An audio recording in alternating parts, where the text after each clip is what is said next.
Untitled.com. Hey everyone, welcome back to the Vintage Super League. Lou Scott Vargas here with Steve Menendian. You've got the biggest match of the night, I'll have you know.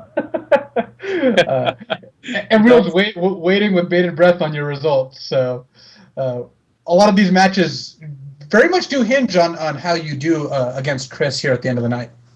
Yeah, I'm comfortable with the fact that I think probably everyone that's left is rooting against me. So I would be too if I were in their position. But it's going to be. I hope to make things at least interesting. So for what it's worth, I hope you win and just force the giant tie. I think that's awesome. Yeah, I was thinking about that. We've had that possibility arise a number of times, but it's never actually happened. So hopefully that thing just happening is due at this point. Yeah. I think it would end up certainly much more interesting for people in general if that's what happened. All right. I did.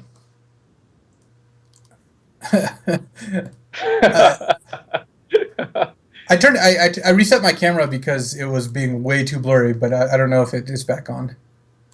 So we've got a photo of you looking surprised. I know. Very interesting. Tell me more, Steve.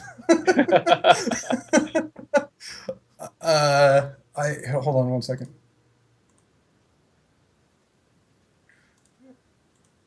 There. All right. There we go. Anyways, presumably we're back in a second here, but we've got Bob Maher up against Eric Froehlich here, and this is a match that determines seeding as well. Eric could be tied for first here if he wins, and Bob wants to avoid finishing 3-6 as well.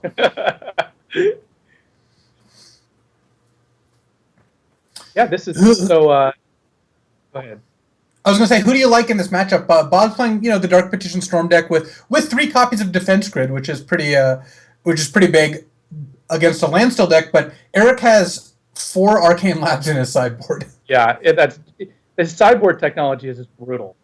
So I think this could be a potentially really close matchup as long as especially if Bob gets the drop on him in game 1, then he can just try and fight to win one of the post board games. But you guys loading up on Arcane Labs it's just not nice. Look, I think Landstill is a pretty bad deck game 1 in most matchups, like across the board. But I think it's just got great sideboard cards, which is why I ended up going with it. Definitely. So it looks like the players are ready, actually. So shall we head down? This should be a good classic.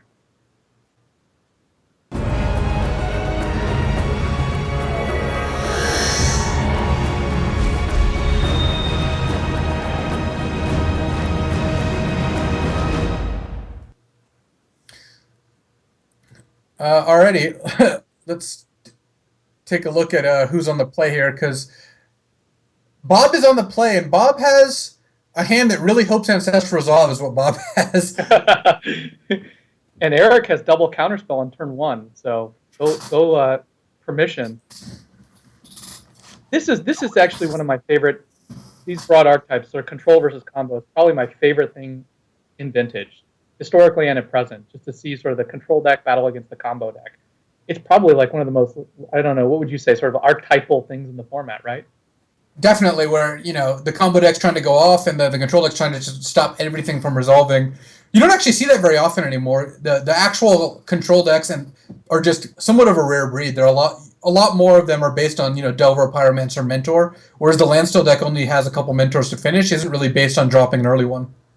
Yeah, it's one of the few sort of pure permission decks left in the format. Yeah. So it looks like Bob will be resolving his Ancestral, probably much to his surprise. Right. The question is, can he get some things that will help him, accelerate out these really large spells he's got in hand?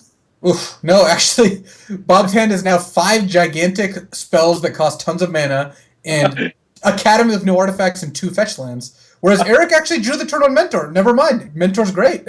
Oh my god. So Eric has just turned on a dime here from the slowest possible permission deck to actually, a generally fast clock here. The Pearl's going to come down, trigger the Mentor. It's going to give him 2 creatures in play to attack with on turn 2. And if he just draws some more proactive spells, he'll be able to wrap this up fairly quickly.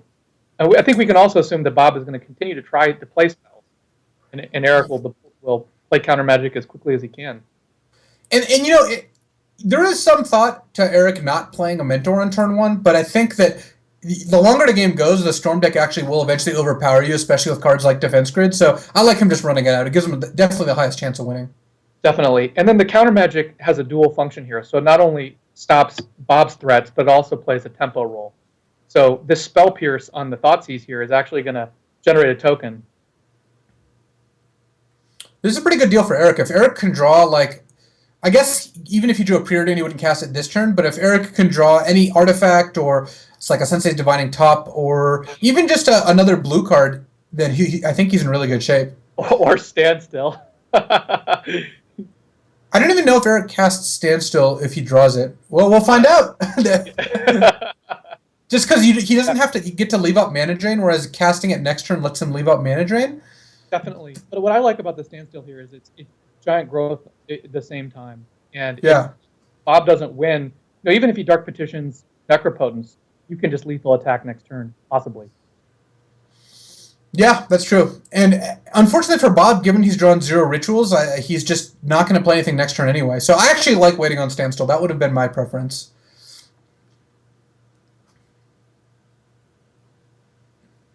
Ruby's interesting.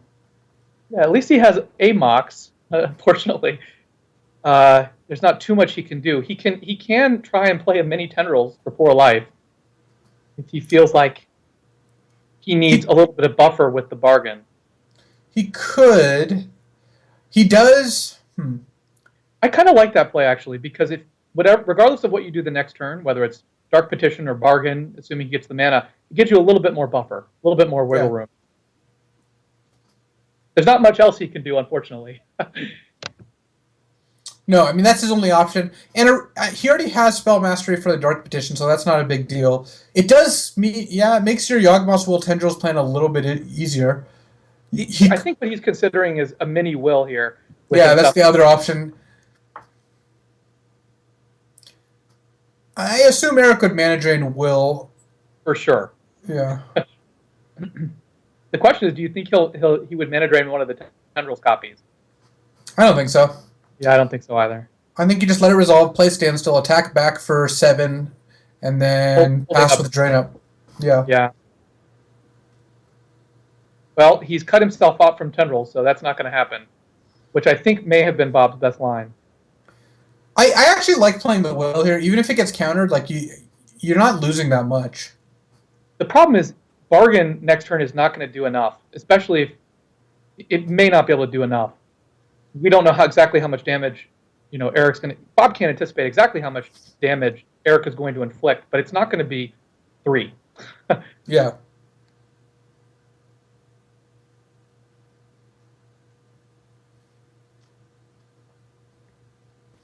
Yeah, so now Eric gets to play Standstill and attack for 9, which is a pretty substantial amount.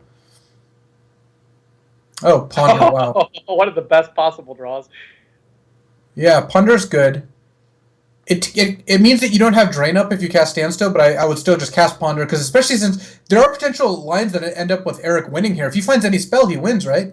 Well, what I also really love about the Ponderer here is that he has the Polluted Delta in hand, so he can put the best card into his hand and then put the Standstill to lock the game up after that. So, yeah. So Eric just needs to find a castable spell, and Eric actually missed. Yeah, he missed. Although he does have a lot of mana floating, so he could. One of the cards on top is Jace. Oh, it looks like he shuffled and drew Force. Wow, it's just ridiculous. Oh my god. So just so folks know, the top cards of his library when he pondered were, in fact, Jace, Tundra, and Mishra's Factory. So he just shuffled and drew into Force of Will there. Yeah, pretty funny that Eric drawing Ponder was good, and once he drew Ponder, any castable spell wins him the game. But he still has to cast Standstill as well. So I still think he just casts Standstill, attacks for a bunch, and then just has Force Up. He could not cast the Standstill. So the advantage of that is guarantee him a blue card for Force of Will. That probably is just better. He doesn't need card advantage here. It looks like he's not going to, because if he was going to, he would have played it before the attack. So, Yeah. You guys have a lot of blue spells in this deck, but it's not, I guess, enough to guarantee that you have a blue spell if Bob were to break the standstill. So I think that makes sense. You're going to win next turn, so why risk turning off Force of Will? Yeah. If he took Jace, he could cast it, but then he couldn't cast standstill. He wouldn't have enough to win. So that he need. When I say castable spell, I meant castable spell, assuming you've already spent one in a blue on standstill. Right. I mean, he had mana drain mana, so he had plenty of colorless, but he needed the blue. Yeah. I should be careful in describing those things as colorless, but yes, he did in fact have colorless. Yeah, right. Yeah, well, they are colorless.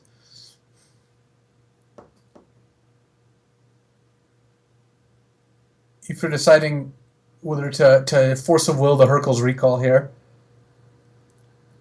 So Bob does get to cast a mini tendrils now, so the game gets to go on. That's a good play, a little tendrils for 6. Yeah, he's making the most of his resources. I'm sure Bob is incredibly disappointed with the. To be honest, I should be rooting for Eric, right? So, but I'm sure Bob is disappointed that his ancestral yielded. It was horrible. He drew exactly the opposite of what he wanted. All he wanted was dark rituals and like thought theses, and he just drew more dark petitions and lands. His surprise at ancestral resolving was only matched by his disappointment at what he drew. Eric's draw has been, I don't know, I mean, it's just about as good as it could possibly be. Don't speak too soon. So Eric can actually Force of Will his own ancestral here to guarantee the victory, right? I think that's what he's about to do. Okay, I'll see what happens. All right, well, there we go. I guess he actually didn't need to even Force of Will it. He could just cast it, but that was good enough. Eric takes game 1, and game 1 is really Bob's game. Once it goes post-board, Eric can bring in those white-boarded Arcane Labs and really have a huge advantage. Oh, I'm so glad Eric has that, because he's criticized me for my art choices. So now I can return the favor with his border choices. Yeah, I mean, you can just play Urza Saga Arcane Labs if that's your option. No, but yeah, this is just brutal. So I think Eric sideboarded so quickly it was hard for people to actually see what he had there. But let's actually recap the sideboard plan here. Yeah, Eric's putting in the 4 Arcane Labs and Disenchants to kill the defense grid, and he took out just stuff like Swords to Plowshare, Sensei's Divining Top, and 1 or 2 other cards. I don't know what the last couple cards here. Yeah, I would imagine he'd probably bring in the Stony Silences as well, right? Oh yeah, definitely. He likes Stony Silence in the matchup because it's great. Bob has so much artifact mana. So brutal. Whereas Bob gets to bring in an Empty the Warrens, and I guess he has to bring in Chain of Vapor because it answers the Arcane Labs, but he doesn't have a whole lot. And the Stony Silence. Yeah.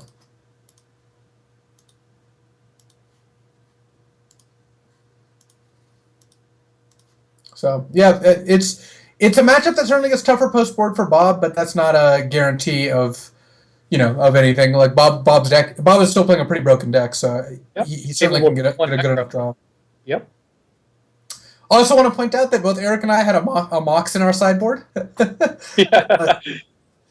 So the reason we did that is we didn't want all of them main deck, but once we boarded an Arcane Lab and Energy Flux, we just wanted the 5th Mox. So we concluded that was our best sideboard option. It's kind of funny. You think he brought in the Mox here? Yes, he certainly did.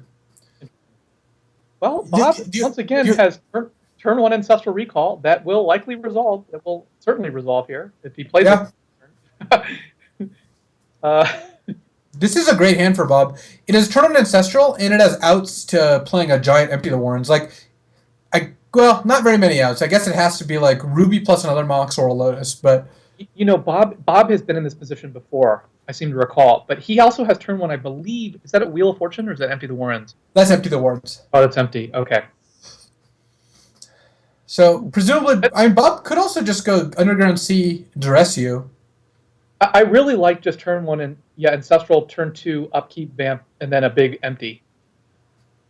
Yeah, that is an option.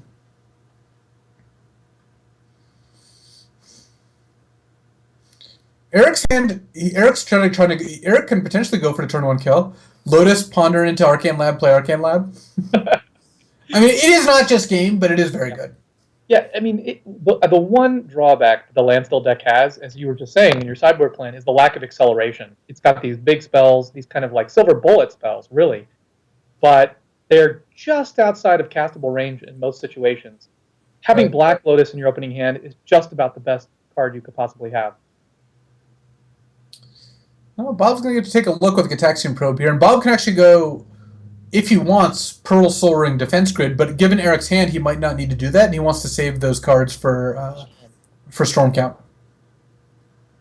The world is his oyster right now, although things are going to change once the standstill hits. And Eric can also ponder to see if he hits something juicy, and if not, just play Standstill as a backup. Yeah, I think I like going for the defense grid. When you see that your opponent has Lotus Standstill, on the other hand, just recap the rest of his hand, he's got Academy, so that also... That's a good one. Yeah. Well, good in general, but if Eric wastelands Underground Sea here, Bob can't cast anything. Yeah, he's going to be in big trouble. Is there any line of play that would sort of nudge Eric into not wastelanding? Well, playing all these cards makes Eric, I think, a little less likely to. But the thing is, the way the mana works out for Eric is Lotus, Ponder. If you brick, play Standstill, and then use Wasteland, I think is the most common line here. Yeah. Like if Eric just had a Mox, and maybe he would be tempted to go like land Mox Standstill, but Lotus means you can just cast Standstill and still use Wasteland, which has to take priority. Yeah, I agree with that. And especially with the fetch land sitting on board post Ponder. Pretty insane. Again, I mean, Eric's draws have been pretty phenomenal. Well, his hand right now is not particularly good. It's 2 Standstills and 4 land, but let's see if he's going to preordain or just play the Standstill in the Wasteland here. It looks like Standstill Wasteland. From a bird's eye perspective, that looks like the right play, but harder to see from Eric's vantage. Yeah. In my experience, if you just assume Eric's going to make a great play, then you're usually right. He has demonstrated greatness. Well, Bob Maher has drawn what was possibly his best top deck here. It might actually be the literal best, yes. Because now Bob gets a Time Twister with a bunch of blue mana floating, and even though Eric gets to break Standstill, it doesn't matter. He's going to draw 7 new cards, unless Eric draws Force of Will. Well, it doesn't matter because the defense grid. Oh, no, there's a defense grid in play, of course. Yeah. With the defense grid out, that just means this has to resolve, and then... Yeah. And Eric having wastelanded, he has no mana on the table at all. This new hand is pretty... Let's see, he's got... This is good. Yeah, he's got Ponder and Brainstorm. So he's going to see a lot of cards. He's got another land, so next turn he can play black mana. And Eric is miles away from being... In fact, Eric doesn't even have any blue mana. No, so, Eric can't cast any of his spells except Mox Jet. Yeah, the Time Twister basically negated the Standstill, which was pretty funny. If I were Bob, I would have been tempted to Brainstorm for first, and then Ponder afterwards. Interesting. Yeah, I typically lead with I typically sequence Brainstorm and Ponder the way Bob just did. It depends on your hand, but now Bob's going to have to redraw one of the cards he brainstorms into. Whereas if you ponder first, or brainstorm first, you can shuffle with ponder. Oh my goodness! Did Bob? Bob doesn't. Bob has almost literally 1 million mana. He's got in the neighborhood of 15 mana now, but he has no spells, and now he's going to have to skip a draw step because of how the brainstorm worked out. What's interesting is I think your sequence it turned out to be it's actually proven correct. Although to me it was counterintuitive.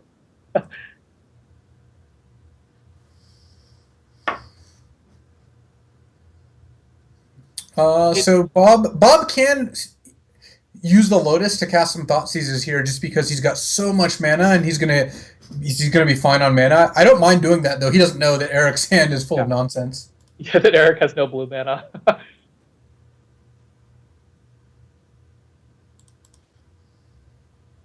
I'm so intrigued by this sequencing of Brainstorm first.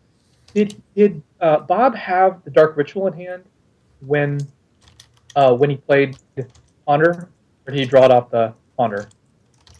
Didn't have all the rituals. He had some of them. Okay, and we don't know whether he shuffled his library either. Presumably he did. Yeah, since he did shuffle. Yes, he saw like Scalding Tarn in another land or something along those lines.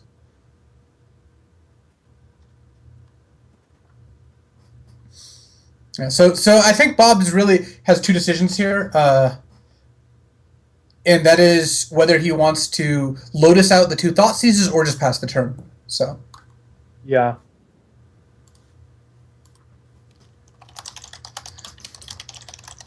So I think I like playing Lotus in Thought Seizes. He's got so much mana. I think it's worth it. Right, and if Eric wouldn't put it past him at redrawing the Lotus, right? And an Arcane Lab or something like that you really need to deal with proactively. But decided not to.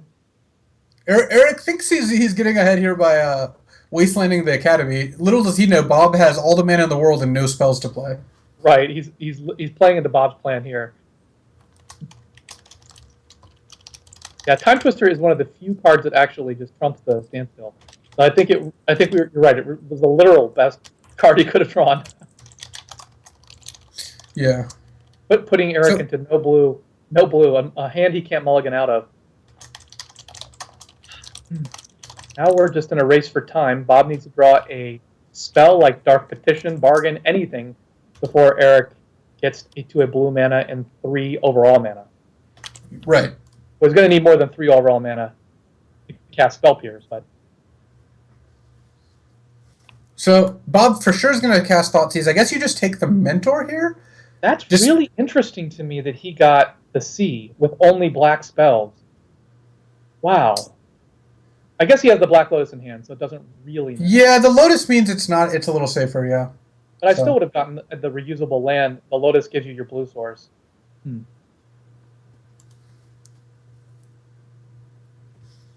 Well, Eric drew a blue source. Eric can't cast any of his counters, his Spell Pierces. First of all, Bob has a million mana. Second of all, there is a defense grid in play.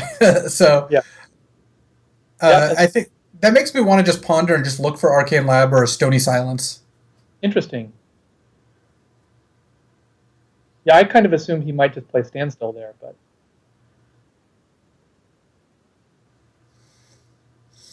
Apparently he's looking at Arcane Lab, Arcane Lab, Arcane Lab.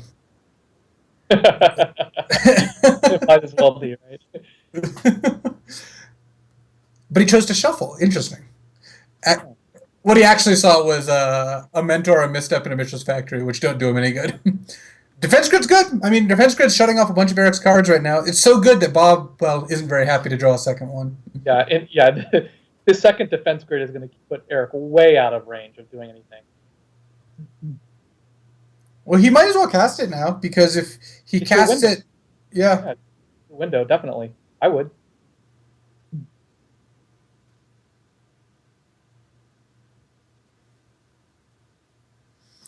So we're in a race. Bob to draw any spell that does anything. Eric to draw Arcane Lab. Actually, Stony Silence goes a long way here. Wow, Bob took Standstill. Eric's, I guess, going to Wasteland here because he has nothing better to do. And, yeah, Eric has a Mox, so he's halfway to through the defense grids. Yeah. Bob is playing very good defense right now. Well, there we go. Necropotence, there we go. It's not over yet. I mean, as you said, Eric could draw Arcane Lab here. That's the thing is, like, if Eric draws Arcane Lab, Bob could still brick on Necro enough to not be able to win. Though it's unlikely, he could still probably have enough time to tutor for Chain. Necropotence is one of those cards that is universally regarded as ridiculous and incredibly powerful, but yet there's not a universal consensus on always how to use it. So I'm curious to see Bob's approach here. It looks like Bob's just going the whole hog approach. I'm going to gorge myself and try and win next turn, which you can't really fault him for. But given the circumstances, I may have been inclined to go a little bit more slowly. Yeah, I tend to under Necro more than over Necro. Bob Necro for 8 there, which is a decent amount, but not the, he didn't go all the way. He kept a couple life points, but he went enough that he's probably going to win here. The problem with going all the way and the reason I called it whole hog is because he already had all the artifact acceleration in the world in his hand. I mean, not artifact, but mana acceleration. In the Oh, world you know, actually, I have to point out, Bob doesn't have a black source right now. He did not. He didn't find the first black source to kickstart him casting a million spells. So him not fetching that basic swamp is that looks relevant right now. I think the reason you get the swamp is because if you have Lotus, you have so few blue spells in your deck, right? I mean, that really matter, and you've already played the Time Twister. You're not likely to play, whatever. So any of the blue spells, I mean, he also played Ponder and Brainstorm, right? So most of the blue spells in your deck are already used. I don't think you're going to need a lot of blue mana, and the Lotus will certainly serve for it. So if Bob doesn't find a black or blue source in the top 3 cards of his deck, then he actually loses. Yeah, that would be hilarious. Bob does not get lucky. I have not seen Bob get lucky in VSL, a single time so far. No, there are a few of us in that situation, but well, the luck in the VSL is not evenly distributed. Put it that way.